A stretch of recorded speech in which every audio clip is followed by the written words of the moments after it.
on se retrouve pour une vidéo un petit peu particulière, ça va changer de ce que je fais d'habitude, mais je pense que ça vous sera très utile.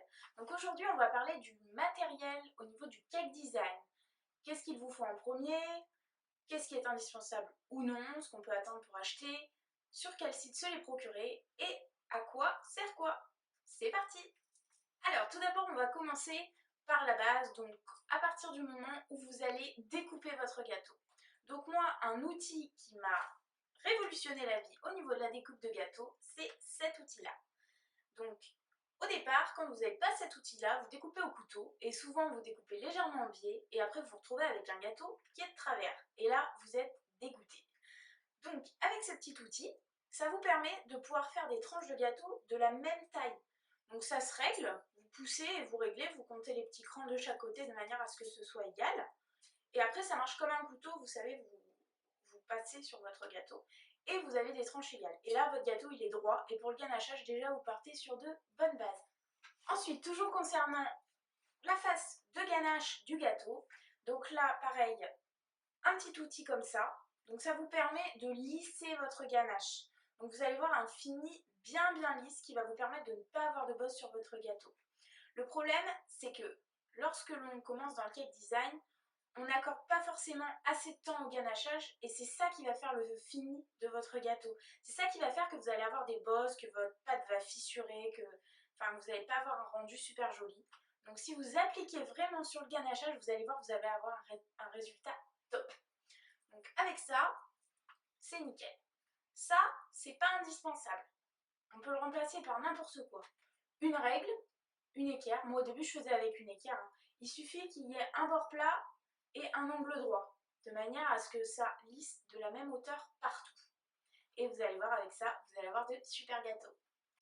Alors, au niveau des indispensables, pour moi, le premier indispensable, c'est le lisseur à pâte à sucre. Donc, vous voyez, c'est un espèce d'outil en plastique avec une face plane et ça vous permet de lisser votre pâte à sucre. Donc que ce soit sur le dessus ou sur les bords, ça va permettre à ce que votre pâte accroche au gâteau et ne se déchire pas au moment où vous allez la poser sur votre gâteau. Donc ça vraiment pour moi, c'est ça qui donne un rendu génial à vos gâteaux. Vous pouvez toujours le faire à la main avec la paume des mains, mais c'est quand même pas le même résultat. Là vous avez vraiment quelque chose de plus net et plus propre, vous allez voir c'est super, et puis ça coûte pas grand chose. Dans tous les cas, je vous mettrai tous les liens vers les ustensiles ainsi que les prix en barre d'infos. Ensuite, second indispensable, le rouleau anti-adhésif. Donc vous avez sûrement déjà travaillé la pâte à sucre et donc vous savez que la pâte à sucre, ça colle.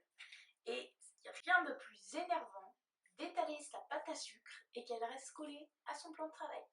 Donc avec ça, vous n'avez pas de souci, ça ne colle pas au rouleau. Donc c'est un petit rouleau anti-adhésif, donc vous avez plusieurs tailles. Moi celui-là je l'utilise pour les petits modelages, pour les petits emporte-pièces et tout ça. Mais vous en avez des très grands, il y en a différentes tailles et différentes. Ensuite, on a toujours besoin, donc quand on commence dans le cake design, un petit lot d'emporte-pièces. Donc vous avez soit des petits emporte-pièces poussoirs comme ça, donc vous prenez, vous clipez sur votre pâte à sucre, vous poussez, ça donne la forme, vous ressortez et elle reste dans l'emporte-pièce et vous n'avez plus qu'à la poser sur le gâteau en poussant.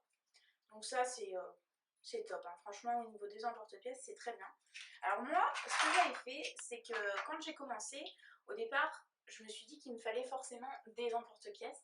Donc vous allez sur eBay, ou alors moi les miens je les avais eu sur Amazon, et sur Amazon ou eBay vous avez des lots d'emporte-pièces poussoirs, donc vous avez tout, des fleurs, des feuilles, des cœurs, des étoiles, enfin vous avez vraiment tout, et ça va vous coûter même pas 10 € pour une trentaine d'emporte-pièces. Et pour commencer c'est vraiment l'idéal quoi. Et vous pouvez aussi prendre des emporte-pièces, alors ça c'est plutôt destiné aux biscuits, aux cookies, etc.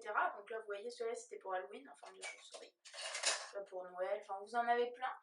Et mais ça peut vous servir aussi pour la pâte à sucre, même si à la base c'est fait pour réaliser des petits biscuits sablés, au moins vous pouvez vous en servir, ça peut toujours servir. Toujours quand on est dans les emporte-pièces, donc moi j'avais pris un lot comme ça, donc c'est vrai que quand vous voulez écrire des prénoms, enfin vous avez sûrement dû essayer, mais au cutter c'est juste une catastrophe, et ça peut vite tourner au carnage.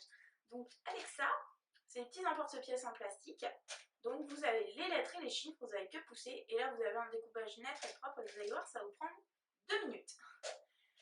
Donc ça, je vous mettrai le lien pareil sur la barre d'infos de là où je l'avais vu, ça coûte pas très cher et vraiment c'est super bien. Donc là, on va parler des outils, donc les petits outils de modelage. Donc déjà, bon, moi j'ai toujours un gros pinceau pour enlever le surplus de sucre glace sur mon gâteau, c'est toujours utile. Donc il vous faut un cutter, ça c'est vraiment indispensable pour pouvoir tout découper, même finir. Des fois l'emporte-pièce découpe pas très bien, vous pouvez reprendre, enfin c'est vraiment ce qu'il faut. Alors après, les outils de modelage sont pas tous indispensables. Je vous dirais, moi, si je devais en choisir un indispensable, c'est vraiment l'outil boule. Donc vous avez la boule en haut et la petite ici. Donc ça c'est super bien, que ce soit pour faire les fleurs, pour affiner les pétales de rose, pour poser des petits détails.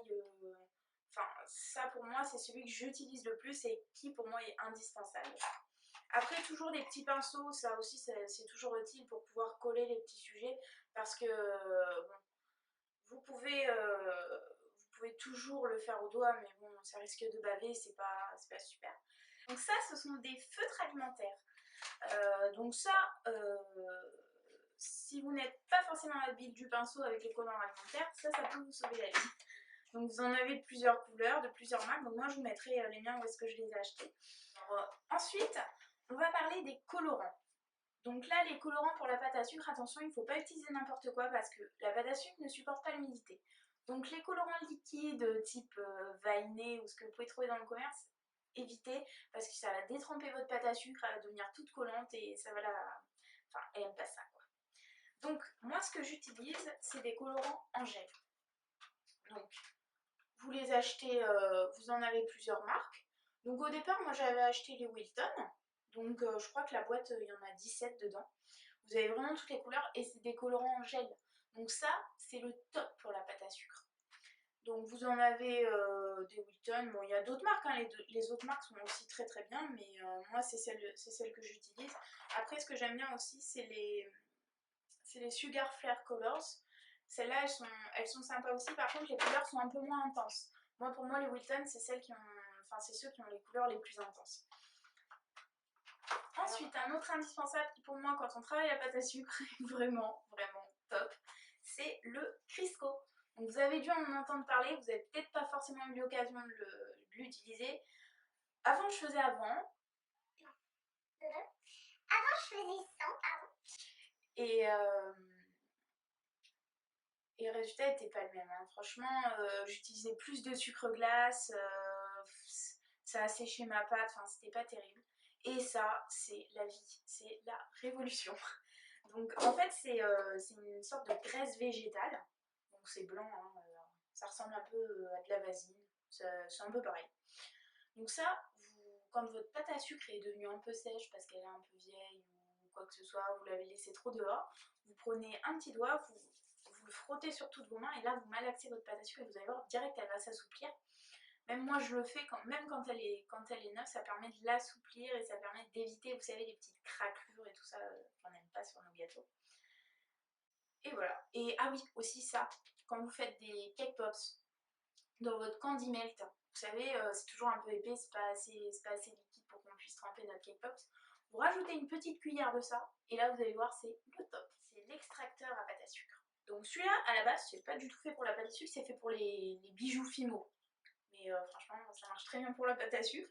Et maintenant, ils en ont sorti pour la spéciale pour la pâte à sucre. C'est exactement la même chose que ça. Donc vous voyez, c'est un espèce de tube métallique en plusieurs parties. Donc vous avez plusieurs embouts que vous pouvez mettre là. Donc ça fait des petits trous, un petit trou plus ou moins gros, des carrés, des triangles, enfin tout plein de trucs. Et après, vous dévissez l'autre côté ici, vous montrez votre pâte à sucre, vous revissez et après vous tournez et ça sort au bout. Donc ça c'est top, ça vous permet de faire les cheveux des petits personnages, vous avez des cheveux super réguliers, ça vous permet de faire, vous savez quand vous voulez faire un boudin hyper régulier, alors on peut le faire à la main mais c'est jamais partout la même taille, enfin c'est pas terrible. Avec ça, pas de soucis, ça se fait tout seul. Si vous avez besoin de faire les poils d'une peluche ou quoi que ce soit, ça c'est le top. Alors maintenant on va parler des sites sur lesquels j'achète mon matériel. Donc mon site favori sur lequel je commande tout le temps, c'est Fairy Cake, donc qui s'affiche juste là. Je vous mettrai les liens en barre d'infos. Alors pour moi, je trouve que c'est un de mes sites préférés par rapport au design du site déjà. C'est super sympa, c'est hyper gourmand, ça donne envie d'acheter. Et puis ils mettent une petite touche d'humour sur leurs produits, donc il y a des pâtes à sucre, des couleurs, ils donnent des noms avec des petits jeux de mots. Et puis surtout, ils ont un blog sur lequel ils proposent des tutoriels cake design, donc avec leurs produits. Et c'est super sympa, ça donne plein d'idées. Je vous conseille vraiment d'aller faire un tour, vous allez voir, c'est top. Il y a pour le cake design, pour faire des cake pop, pour faire des cupcakes, pour faire des petits chocolats, il y a vraiment tout quoi, c'est top. Deuxième site sur lequel j'aime aller, c'est Servedelier. Donc là, pour moi, vous avez un beaucoup plus grand choix au niveau des produits. Après, sur ce site-là, je vous conseille de commander si vous avez de l'avance parce qu'il est moins rapide. Le plus rapide pour moi, c'est Fairy Cake. Si vous commandez avant midi, vous avez votre commande le lendemain. Donc ça, c'est top quoi, quand il y a une petite commande de dernière minute et qu'on n'a pas forcément tout sur la main. Là, vraiment, en un jour, quoi, vous avez tout, quoi, c'est le top. Après, Servedelier, c'est moins cher et il y a un plus grand choix de produits, mais dans ce cas-là, prévoyez un petit peu de temps pour recevoir la commande. Bon, c'est pas grand-chose, hein, c'est 2-3 jours, hein, mais si vous êtes pressé, il vaut mieux prendre Fairy Cake. Vous avez plus de choix sur ce site-là et c'est un site aussi pour les professionnels, je crois. Donc vous n'avez pas que du matériel de cake design, vous avez du matériel de pâtisserie, que ce soit ustensiles normales, des plaques de four, des moules, vous avez un super grand choix. Franchement, allez-y faire un tour, c'est top. Ensuite, je voulais aussi vous parler des produits de cake design qu'on trouve dans le supermarché. Je voulais aussi vous parler des produits de cake design qu'on trouve en supermarché ou dans les magasins de loisirs créatifs et tout. Donc ça c'est bien. Par contre, il faut savoir que quand vous achetez dans ces endroits-là, vous allez payer 2 à 3 fois plus cher que ce que ça ne vaut sur internet. C'est-à-dire que par exemple une pâte à sucre, vous allez payer 250 grammes sur un site internet, vous allez la payer 2,10 €. Et vous allez dans un supermarché, vous allez la payer 4,50 € ou 5 € quoi. Donc c'est un peu abusé au niveau des prix et la qualité elle n'est pas toujours là. Donc vraiment je vous conseille plus d'acheter sur internet. Après en supermarché ou quoi c'est vraiment un dépannage quand vous n'avez pas le temps de commander ou voilà. Celle Casa elle n'est pas de très bonne qualité. Celle Vainé, je vais pas dire qu'elle est de mauvaise qualité, elle est bien mais à travailler il faut la malaxer super longtemps avant que ça devienne correct à travailler. C'est pas terrible. Après, maintenant le cake design ça se développe de plus en plus, donc vous avez de plus en plus de matériel et des fois ça vaut vraiment le coup. La dernière fois j'étais à Jiffy je crois et il y avait un rayon de cake design avec des outils de modelage, des moules, vraiment vous aviez tout et c'était pas cher quoi. Donc là franchement ça vaut le coup. Il me semble qu'à Auchan aussi ils avaient fait un moment tout un rayon de cake design. C'était vraiment c'était top quoi.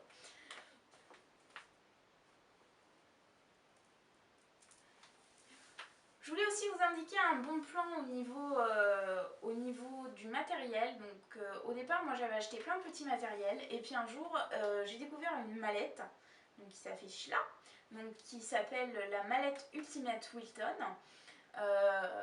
Donc c'est une grosse mallette avec tout ce qu'il vous faut pour commencer. Donc alors normalement je crois qu'elle coûte, il me semble qu'elle coûte, c'est un peu cher, hein. Ça coûte 200 €. Mais vous avez vraiment tout pour commencer, c'est top quoi. Donc quand j'ai ouvert ma mallette, j'étais comme une gamine, j'étais folle, j'ai l'impression que c'était Noël. D'ailleurs j'avais fait une vidéo, c'était la première vidéo que j'avais fait sur ma chaîne, donc ne m'en voulez pas trop pour la qualité du film, c'était avec mon appareil photo, c'était pas top.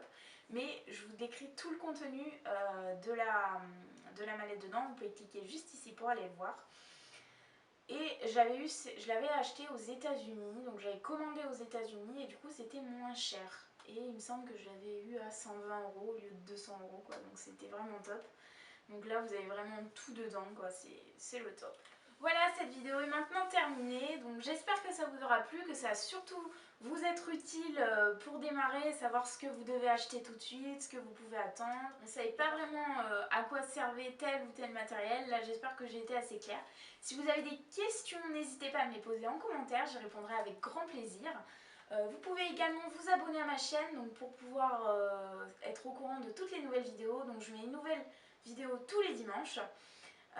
N'hésitez pas aussi à me donner des suggestions de vidéos que vous aimeriez voir sur ma chaîne, je les ferai avec grand plaisir. Mettez un petit pouce bleu si vous aimez cette vidéo pour m'encourager et je vous dis à très bientôt. Ciao, bye bye.